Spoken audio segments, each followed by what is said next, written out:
saya semakin bisa melihat bahwa Tuhan memang punya rencana atas kehidupan umatnya.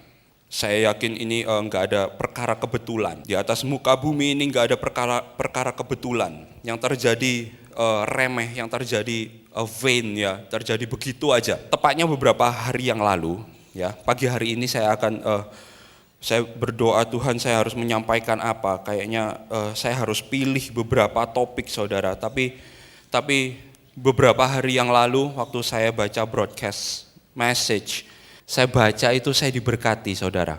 Saya waktu pagi-pagi saya buka, saya baca itu, wow amazing. Kira-kira bunyinya seperti ini saudara. Saat kita menanam padi, rumput juga ikut tumbuh. Tetapi saat kita menanam rumput, tidak pernah tumbuh padi. Dalam melakukan kebaikan, kadang-kadang hal yang buruk turut menyertai. Tetapi saat melakukan keburukan, tidak ada kebaikan bersamanya. Amazing. Saya waktu baca ini, wow. Iya, mestinya konsep Tuhan itu seperti itu. Jadi agak lain dengan konsep ini bukan yin yang ya. Kalau yin yang itu ada di dalam setiap keburukan ada kebaikan katanya. Di dalam setiap kebaikan ada keburukan katanya. Tapi ini amazing. Dan waktu saya baca ini, saya ingat satu cerita yang diceritakan sama Tuhan Yeshua ribuan tahun yang lalu. Saudara tahu pasti, ya kan? Perumpamaan Tuhan Yeshua yang sangat terkenal tentang penabur. Tentang penabur, kita semua udah tahu. Tentang mungkin bahkan wah saya udah tahu doktrinnya malah ini udah lewat jauh. Tetapi ada hal yang akhir-akhir ini waktu saya baca ini, ada satu hal sedikit yang saya pikir ini baru terlihat akhir-akhir ini. Beberapa tahun yang lalu hal ini nggak terlihat mungkin, tetapi akhir-akhir ini semakin terlihat. Ada hal yang ada hubungan antara perumpamaan ini dengan apa yang terjadi sekarang, ya. Oke, tapi pertama kita baca dulu. Mari kita buka sama-sama di Matius pasal yang ke-13. Oke, Matius pasal yang 13 ayat yang ke-24. Yeshua membentangkan suatu perumpamaan lain lagi kepada mereka. Katanya, hal kerajaan surga itu seumpama orang yang menabur benih yang baik di ladangnya. Tetapi pada waktu orang tidur, semua orang tidur, datanglah musuh menaburkan benih lalang di antara gandum itu. Lalu pergi. Ketika gandum itu tumbuh dan mulai berbulir, nampak jugalah lalang itu. Maka datanglah hamba-hamba Tuhan ladang itu kepadanya dan berkata, Tuhan, bukankah benih baik yang Tuhan tabur di ladang Tuhan? Dari mana lalang itu? Jawab Tuhan itu, seorang musuh yang melakukannya. Lalu berkatalah hamba-hamba itu kepadanya, jadi maukah Tuhan supaya kami pergi mencabut lalang itu? Tetapi ia berkata, jangan, sebab mungkin gandum itu ikut tercabut pada waktu kamu mencabut lalang itu. Biarkan keduanya tumbuh bersama sampai waktu menuai.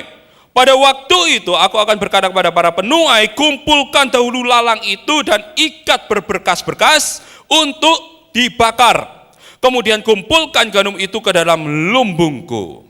Nah, sampai di sini. Artinya apa? Ini nggak ada arti tersembunyi karena Tuhan Yeshua sudah bilang artinya apa, saudara. Jadi tidak akan ada ilmu tafsir di sini ya. Karena Tuhan Yesus sendiri bilang, waktu itu setelah murid-muridnya dengar itu, Tuhan Yesus kasih perumpamaan banyak. Tuhan Yesus cerita banyak hal waktu itu. Tetapi muridnya, setelah orang-orang pergi, muridnya tanya, Tuhan maksudnya apa? Nah, kita lihat di mulai ayat ke-36. Kita lompat, Matius 13 ayat 36. Maka Yeshua meninggalkan orang banyak itu lalu pulang. Murid-muridnya datang dan berkata kepadanya, jelaskanlah kepada kami perumpamaan tentang lalang di ladang itu. Ia menjawab, katanya, orang yang menabur benih baik ialah anak manusia, Tuhan Yeshua. Ladang ialah dunia. Benih yang baik itu anak-anak kerajaan, dan lalang itu anak-anak si jahat, anak-anak iblis. Musuh yang menabur benih lalang ialah iblis. Waktu menuai ialah akhir zaman. Dan para penuai itu malaikat. Nah, ini diartikan sama Tuhan Yeshua. Artinya, maka Nggak ada lagi ilmu tafsir di sini. Cuman seiring waktu ada sedikit hal yang diganti. Ada sedikit hal yang mungkin agak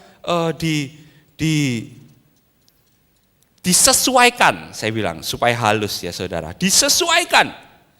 Nah, sebentar kita lihat. Tapi yang pertama kita lihat sebelumnya, kita perlu melihat sebelum kita masuk lebih dalam, kita perlu melihat siapa yang sebenarnya Tuhan maksud sebagai gandum.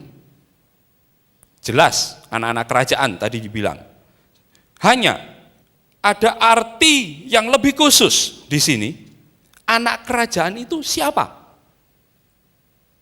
Harus jelas, ya kan? Kalau misal saya tanya, kalau menurut saudara-saudara ini lalang atau gandum? Gandum semua, mana ada yang mau jadi lalang? Saya yakin 100% di sini kalau saya tanya, saudara ini lalang atau gandum? Gandum dong, masa lalang? Siapa yang mau jadi lalang? Enggak ada saudara. Kenapa? Udah diberitahu, lalang nanti pada akhirnya dikumpulin terus dibakar. Siapa yang mau dibakar? Enggak ada yang mau.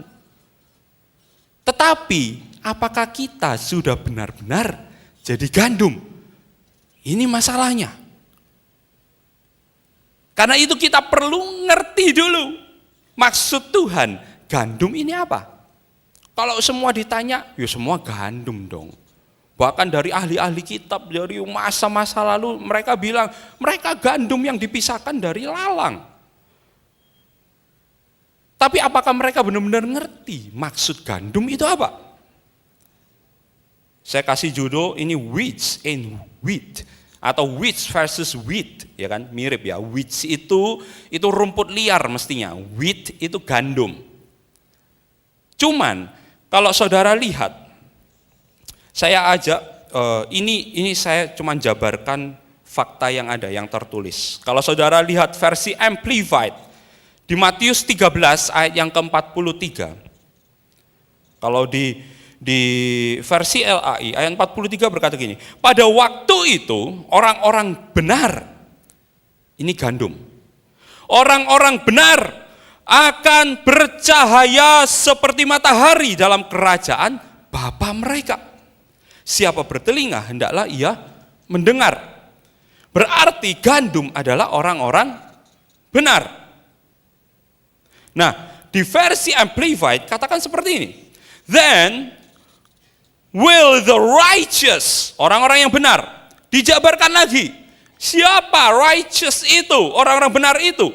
Those who are upright and in right standing with God.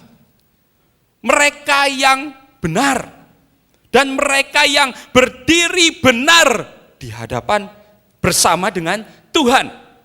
Shine forth like the sun in the kingdom of their Father, dan seterusnya.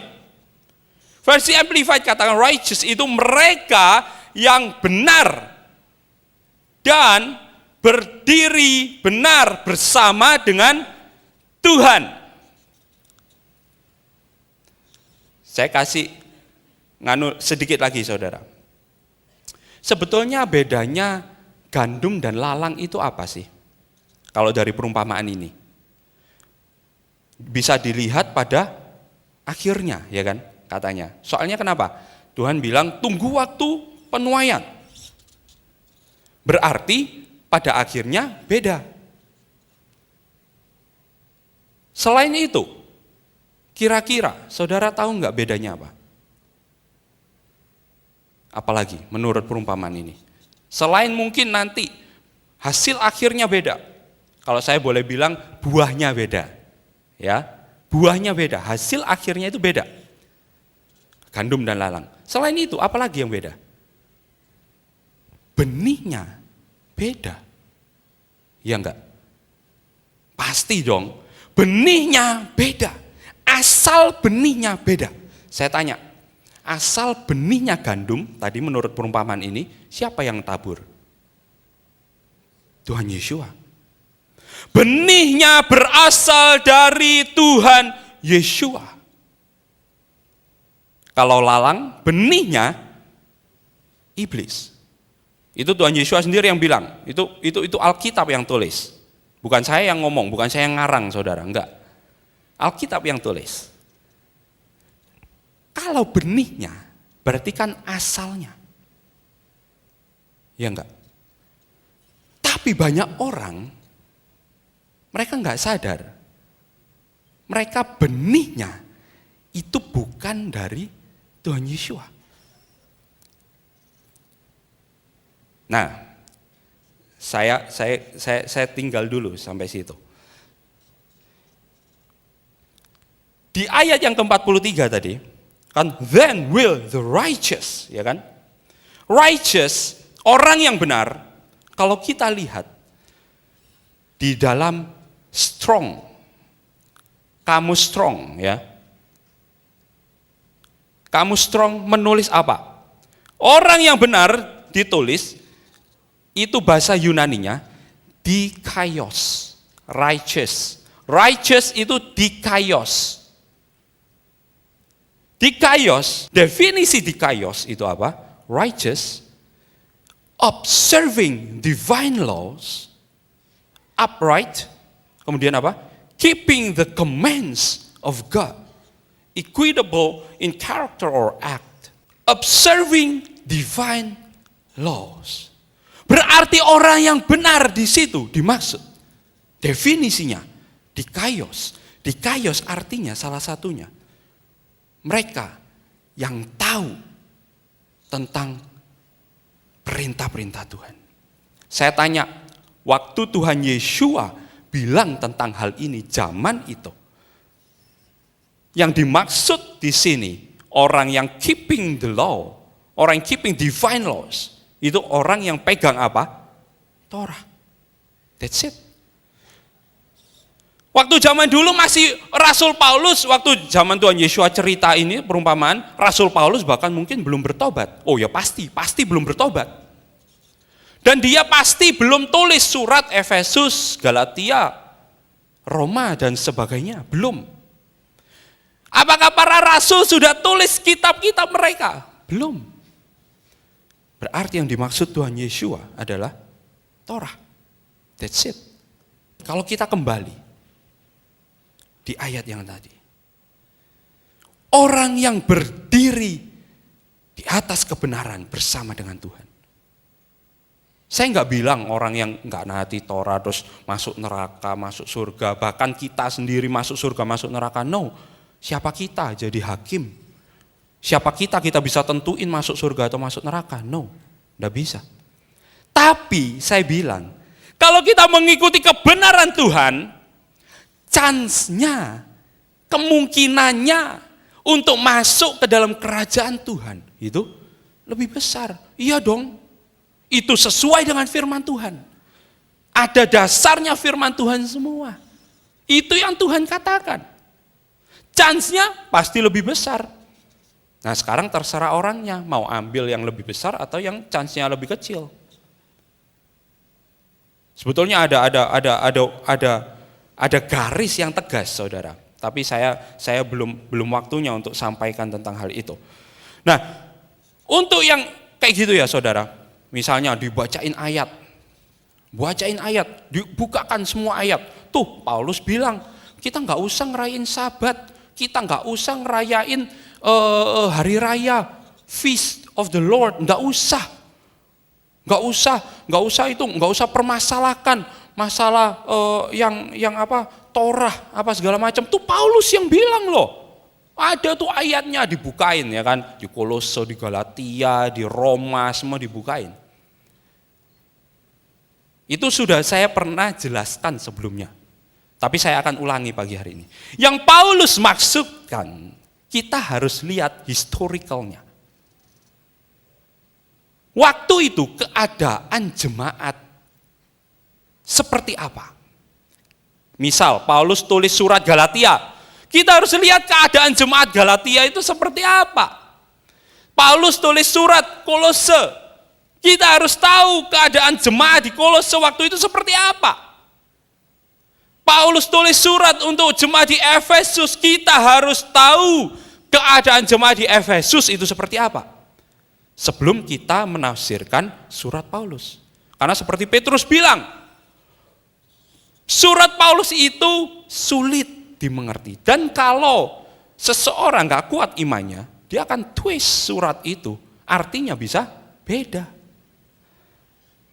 Dan saya ajukan lagi, misal, sebetulnya ayatnya itu banyak banget saudara.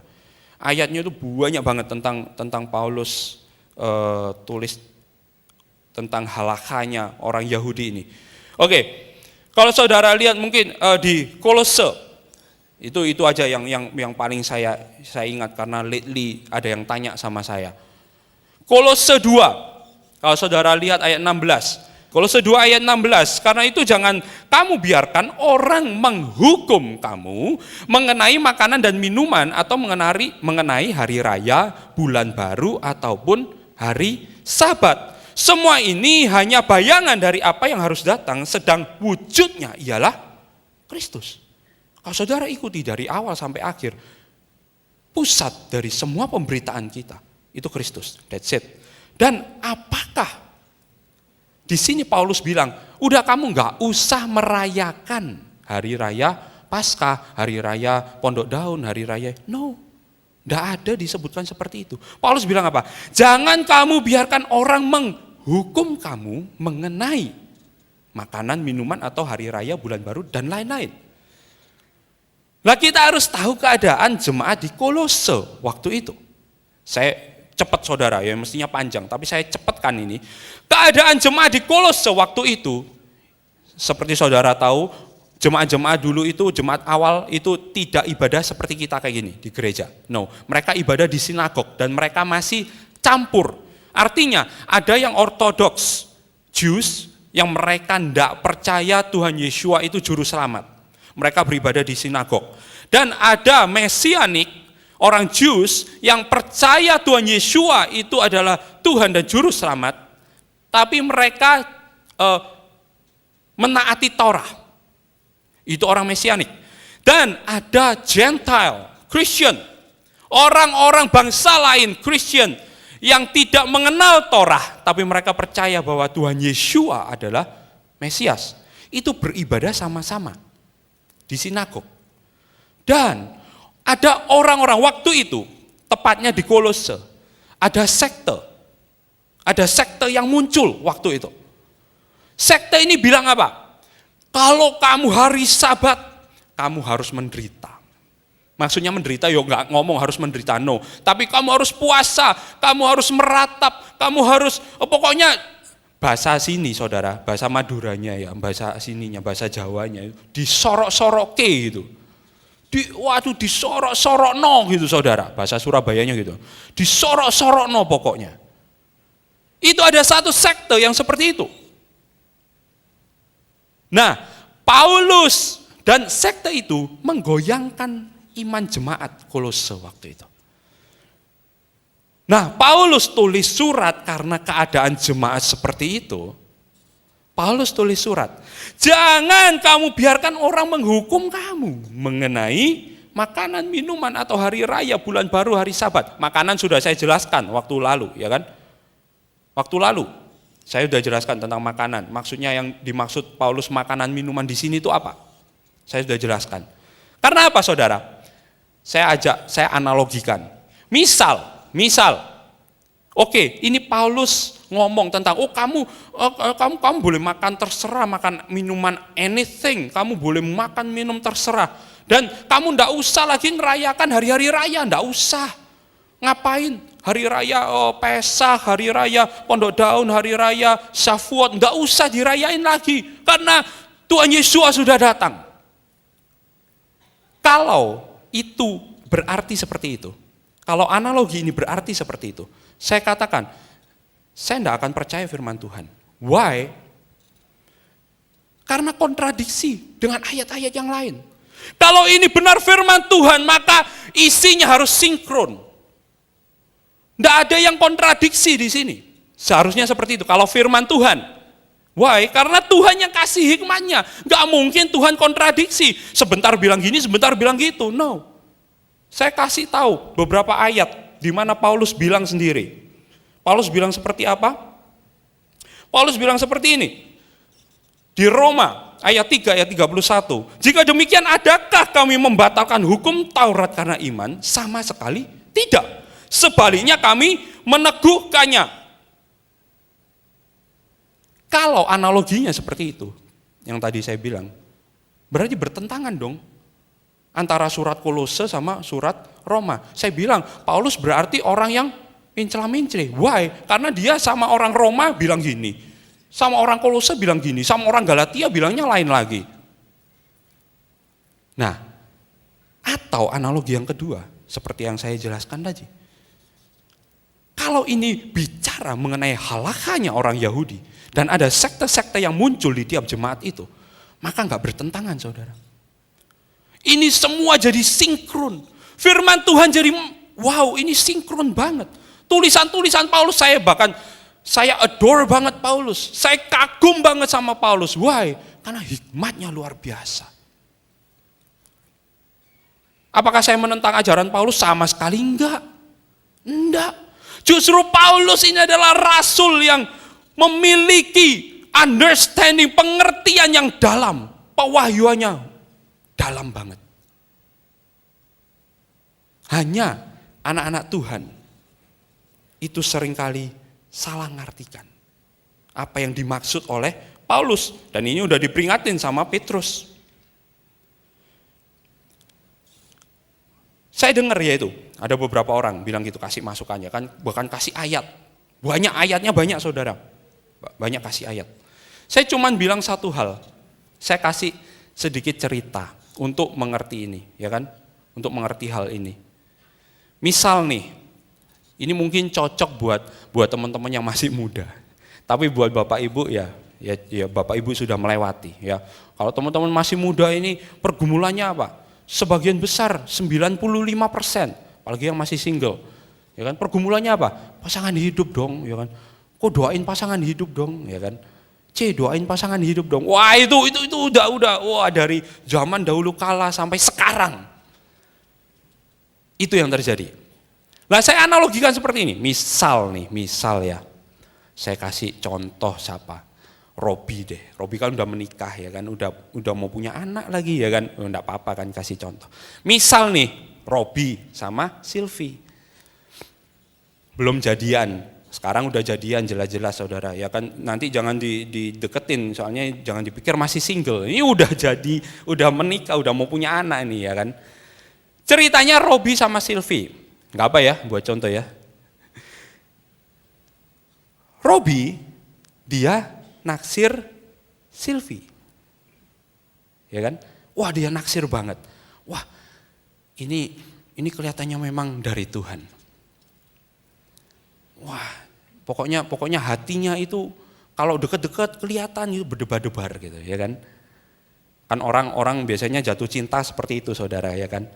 Nah, satu kali Robi dikasih tahu sama temennya. Belum ditembak, belum ini, dia maju mundur. Wah, gimana ya? Iya kalau dia suka sama saya, ya kan? Kalau enggak gimana, ya kan? Seringkali kan kayak gitu. Mau nembak, waduh, iya kalau dia suka. Iya kalau diterima, kalau enggak diterima, gengsi nanti. Maju mundur. Akhirnya satu kali, temennya Silvi juga temennya Robi kasih tahu si Robi. Rob, itu si Silvi juga naksir lu loh. Bener, dia juga seneng sama kamu. Wah, hatinya berbunga-bunga saudara ya. Berbunga-bunga, wow, dia juga naksir sama saya. Tapi, apa yang terjadi? Dia diem aja. Nembak juga enggak, deketin juga enggak, kasih hadiah juga enggak. Pokoknya enggak ngapa-ngapain deh. Enggak ngapa-ngapain. Ya didiemin aja, diliatin dari jauh. Wah iya, dia juga naksir sama aku. Wow gitu ya kan. Ayo saya tanya, orang kayak gitu namanya apa, Sarah? Orang kayak gitu namanya apa? Oh, Robi aja deh. Orang kayak gitu namanya apa? Tahu kalau cewek itu naksir, bener, tapi nggak ngapa-ngapain. Kamu juga naksir, kamu naksir duluan, terus tahu cewek itu juga naksir, tapi nggak ngapa-ngapain. Ya udah dari jauh aja gini, nggak ngapa-ngapain deh pokoknya. Itu namanya? Nah, ya saudara simpulkan sendiri namanya apa, ya kan? Saya kasih tahu, sama enggak? Kebenarannya apa? Robi suka sama Silvi. Dia tahu kebenarannya enggak? Akhirnya tahu. Silvi juga suka sama Robi. Dia tahu kebenarannya enggak? Tahu. Dia tahu kebenarannya seperti itu. Tetapi dia enggak ambil action apa-apa. Dia tahu kebenarannya. Dia tahu cewek itu naksir sama dia. Yes, kalau dia tahu kalau aku nembak dia, aku pasti diterima. Dia tahu, tapi dia nggak ngapa-ngapain. Dia tahu kebenaran, tapi nggak melakukan. Sama, misal cerita tadi, ya awalnya sama, tapi sampai tengah-tengah, Silvi itu nggak suka sama Robi. Melihat mukanya aja enek gitu ya kan. Aduh orang ini lagi, kalau bisa menghindar deh. Gak suka banget gue sama orang ini, gitu ya. Satu kali dia cerita sama temennya, iya tuh, itu loh yang main gitar di depan itu, aduh gak suka aku. Ya kan, tapi dia tuh sering liatin dari jauh gitu loh, ngapain sih, kayak stalker aja ya kan. Nanti Facebook dibukain, apa komen-komen, ngapain sih. Nah mungkin kayak gitu saudara. Dia gak suka. Temennya ini bilang sama si Robi, Rob udah deh, lu tuh nggak usah deket-deket sama si Silvi, dia nggak suka sama lu gitu ya. Udah nggak usah komen-komen di Facebooknya, nggak usah komen-komen di Instagramnya, dia nggak suka gitu. Udah nggak usah deket-deket, pokoknya dia nggak suka sama kamu. Besoknya malah ditembak sama si Robi ya kan, si Silvi. Kira-kira diterima nggak? Ya definitely lah saudara ya. Itu namanya apa? Sama. Saudara simpulkan sendiri. Dia tahu kebenaran, mestinya jangan dilakukan, tapi tetap dilakukan. Sama. Yang satu tahu kebenaran, yang seharusnya dia lakukan, dia bisa. Tapi dia tidak melakukan. Yang satu tahu kebenaran, yang mestinya jangan dilakukan, tapi dilakukan. Intinya pengetahuan akan kebenaran. Intinya seperti itu. Nah ini cuman analogi aja supaya gampang saudara. Dan saya bersyukur, saya bukan mengelu-elukan di tempat ini atau enggak, sama sekali enggak. Tapi saya sangat bersyukur, Tuhan bukakan banyak hal. Tuhan bukakan banyak hal. Ini baru terasa saudara. Saya baru terima message dari salah satu saudara. Salah satu anak youth, dia studi di luar. Dia tanya, kok tahu di tempat di daerah sini, di tempatnya dia belajar saudara, ada gereja yang sudah pakai nama Yeshua enggak? Oh saya enggak tahu, saya bilang kalau pakai Yeshua apa enggak. Tapi ya kamu bisa pergi sini, saya bilang. Waduh, yang itu jauh kok, yang itu di city, saya di suburb. Oke, saya kalau di suburb saya enggak tahu di mana gitu ya. Kenapa? Saya tanya gitu. Kenapa sih? Dia bilang apa saudara? Aduh, baru pergi ke gereja kemarin ya. Baru pergi ke gereja. Ini bukan omongan saya loh saudara. Ya, ini sekali lagi, ini bukan omongan saya. Saya cuma ngomongkan apa yang dia kasih tahu ke saya. Kok kesannya jadi mata duitan dia bilang gitu. Kenapa? Soalnya datang udah disodorin kantong persembahan. Tengah-tengah sebelum firman disodorin kantong persembahan lagi. Nanti mau pulang disodorin lagi. Ya ampun katanya. Ya kan? Ya pasti saudara, di sini kan nggak ada kantong persembahan ya kan. Kenapa? Sudah terbiasa dia bertahun-tahun di sini nggak pernah disodorin kantong persembahan. Kadang-kadang ke gereja nggak bawa uang cash. Ya kan? Apalagi zaman sekarang nggak bawa uang cash. Masa tuh Asher bawa mesin ATM gitu kan. Oh nggak bawa uang cash, oke, masukkan pinnya Bapak ya kan. Tanda tangan atau pin gitu mungkin. Ya enggak saudara. Karena itu yang sesuai dengan firman Tuhan apa? Kotak persembahan di depan. That's it. That's it. Ya kita cuma melakukan hal sederhana seperti itu. Hal sederhana, kelihatannya sederhana ya. Tapi itu sesuai dengan firman Tuhan. Apa yang ada di firman Tuhan deh. Itu yang kita lakukan. Amin. Oke. Oke, saya akan lanjut. Nanti baru kesimpulannya saudara. Saudara bisa lihat gambarannya maksudnya apa. Kalau kita sudah lihat tadi gandum itu seperti apa. Orang yang memegang Torah, orang yang memegang kebenarannya Tuhan. Jadi siapa sebenarnya? Lalang. Kita harus ngerti dulu. Apa maksud sebenarnya lalang ini? Weeds, ya kan? Kalau di bahasa Inggrisnya, di versi Amplified katakan seperti ini. But he said, di ayat yang ke-29, no less in gathering the wild wheat, itu yang dimaksud ya, wild wheat, diterjemahkan, weeds resembling wheat. Ini waktu Tuhan bilang, jangan waktu kamu mengumpulkan lalang itu, wild wheat, ya kan, lalang, itu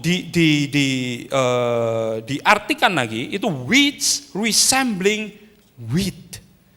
Rumput ini mirip banget sama gandum.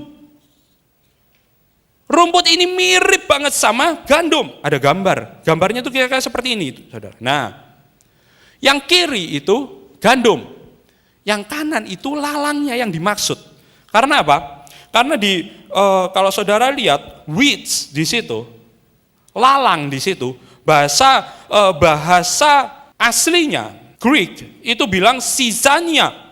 Sisania itu plural dari Sisanion. Sisanion itu maksudnya apa? Maksudnya ya ini, darnel. Di Amplified dia pakai darnel. Darnel itu lalang, bukan weeds-nya tapi darnel, tepatnya. Nama latinnya itu Lolium temulentum. Tepatnya itu seperti itu.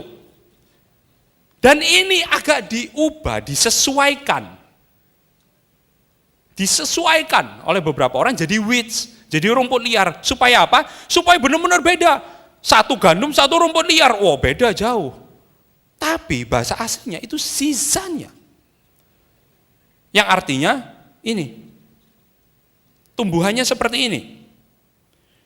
Definisinya itu a ryegrass which looks much like wheat in its early stages of growth. Jadi itu sebangsa rumput liar yang kelihatan sangat mirip seperti gandum di awal-awal pertumbuhan, di stage awal pertumbuhan, di tahap awal pertumbuhan. Jadi waktu tumbuh nih, gandum sama lalangnya ini kelihatannya mirip banget. Mirip banget. Itu kenapa Tuhan bilang, jangan dicabut, nanti jangan-jangan kamu cabut itu gandum juga. Padahal itu gandum, karena apa? Karena belum waktunya menuai, belum matang, belum keluar buahnya. Belum. Nah, arti sebenarnya itu seperti itu. Seringkali kita kalau dengar perumpamaan ini, oh ini gandum sama lalang. Wah ya, yang benar-benar nggak percaya sama Tuhan Yesua, ya kan? Yang benar-benar lain. Nah itu orang misal nih, orang ateis kan lain tuh kepercayaan. Nah itu lalang, gua gandum, ya kan? Ya iya enggak. Analogi kita kan sebelum ini seperti itu.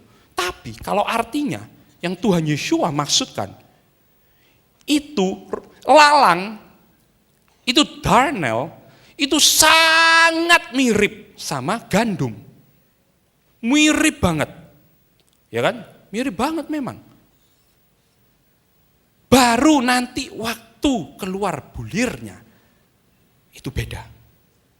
Nah ini menjelaskan tadi yang saya tanya, bedanya apa? Bedanya waktu nanti sudah matang, berbuah, ada bulirnya beda. Dan sama apa? Benihnya beda. Benihnya beda, bulirnya juga beda buahnya. Bahkan hukum Roma, ini saya dengar selentingan ya, saya nggak tahu persis 100% ya, saya dengar selentingan. Hukum Roma itu melarang untuk menyebar benihnya ini, benihnya darnel ini ke ladang, yang ladang gandum. Itu ada hukumnya, dilarang. Kalau di sini mungkin dilarang buang sampah sembarangan gitu ya kan. ada hukumnya, denda segini. Mungkin waktu itu kayak gitu. Kalau kamu menyebar benihnya darnel ini ke ladang gandum, kamu didenda 50 juta mungkin. Nah mungkin kayak gitu, zaman dulu. Sampai ada hukumnya kayak itu. Kenapa? Karena nggak bisa bedain saudara. Di stage awal pertumbuhan mereka nggak bisa dibedain. Baru nanti setelah keluar buahnya, itu bisa beda. Kita bisa tahu bedanya itu apa. Nah, siapa lalang ini? Tuhan Yesus sudah jelaskan. Di Matius 13, ayat yang ke-41. Kita kembali ke Matius 13 ayat 41 ya. Anak manusia akan menyuruh malaikat-malaikatnya dan mereka akan mengumpulkan segala sesuatu yang menyesatkan.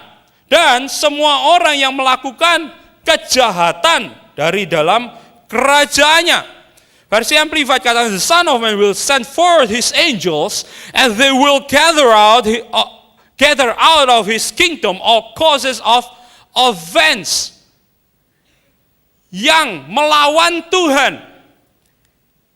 Yang membuat Tuhan itu tersinggung. Ya, offense. Siapa yang offense Tuhan? Siapa yang melawan Tuhan? Persons by whom others are drawn into error or sin. Orang-orang yang karena dia membuat orang lain itu berdosa atau error. Error itu apa? Salah. Error itu salah, ya kan? Biasanya kalau nggak nyambung, error udah, ya kan? Udah error. Maksudnya apa? Salah semua udah yang diomongin. Tidak sesuai dengan kebenaran. Error. Orang-orang yang oleh karena dia membuat orang lain itu error atau berdosa, itu offense Tuhan. And all who do iniquity and act wickedly, berbuat jahat. Jelas, kalau berbuat jahat jelas. Tapi yang leading into error, ini kita mesti hati-hati. Ini peringatan juga buat kita. Jangan kita memimpin orang kepada kesalahan-kesalahan. Ya kalau enggak, kenapa dibilang katanya lebih baik batu kilangan itu diikat, ya kan? Siapa yang menyesatkan satu di antara anak kecil ini, Tuhan bilang. Lebih baik batu kilangan diikat, dimasukkan ke sungai, ke air. Maksudnya lagi, orang yang tadi ya kalau di versi LAI dia katakan di ayat yang ke-41, mengumpulkan segala sesuatu yang menyesatkan dan semua orang yang melakukan kejahatan dari dalam kerajaannya. Sekali lagi, saya enggak ngarang-ngarang, saya enggak ini. Tapi kalau kita lihat bahasa Yunaninya, Greeknya, karena perjanjian baru itu teks-teks yang ada itu teks Yunani, ya kan? Kalau perjanjian lama itu ada teks Ibraninya. Kalau kita lihat teks bahasa Yunaninya, dikatakan orang yang berbuat salah itu apa? Anomia. Saudara lihat artinya, anomia. The condition of without law. Kondisi tanpa adanya hukum. Maksudnya hukum apa? Torah. For sure. Kalau semua yang di firman Tuhan pasti connected ke situ. Yes. Ini kenapa sih ngomongin Torah terus? Lah, firman Tuhan kok. Firman Tuhan ya pasti connectednya ke Torah. Ke firman Tuhan. Condition of without law. Lihat ini. Because ignorant of it, karena mengabaikan itu, menganggap remeh, atau because of violating it, atau benar-benar ngelanggar gitu, ngelawan, ya kan? Ngelawan, ngelanggar. Contempt and violation of law. Iniquity, wickedness, kejahatan. Itu arti kata anomia. Sekali lagi saya ulangi lagi. Yang membedakan itu apa nanti? Antara gandum dan lalang. Buah dan benih. Benih dan buahnya pasti beda. Nah, saya bilang kenapa ini mungkin gak relevan beberapa waktu yang lalu. Karena apa? Karena saya pikir dulu perumpamaan ini ya tentang benar-benar kita umat pilihan, kita orang Kristen sama yang bukan Kristen pokoknya. Pokoknya yang bukan Kristen udah pasti itu lalang deh, gua yang gandum. Semua ya mau jadi gandum, saya tanya ya kan. Tapi masalahnya apakah kita benar-benar ngerti maksudnya gandum dan lalang itu? Yang jadi lalang, saya ulangi, yang jadi lalang itu bukan yang lain sama sekali. Bukan. Tapi yang mirip banget. Yang mirip banget. Ternyata. Saya waktu Tuhan bukakan tentang ini, paradigma saya berubah. Iya, ini maksudnya Tuhan. Bukan sama sekali beda. Yang menghujat Tuhan Yeshua, yang tidak percaya Tuhan Yeshua itu juru selamat atau enggak percaya Tuhan Yeshua itu Tuhan. No, mungkin mirip banget. Itu kenapa Tuhan bilang, ada orang yang memanggil Tuhan, Tuhan, melakukan mujizat demi namaku, tapi aku enggak kenal mereka. Mereka panggil Tuhan Yesus itu Tuhan loh. Mirip enggak? Mirip banget.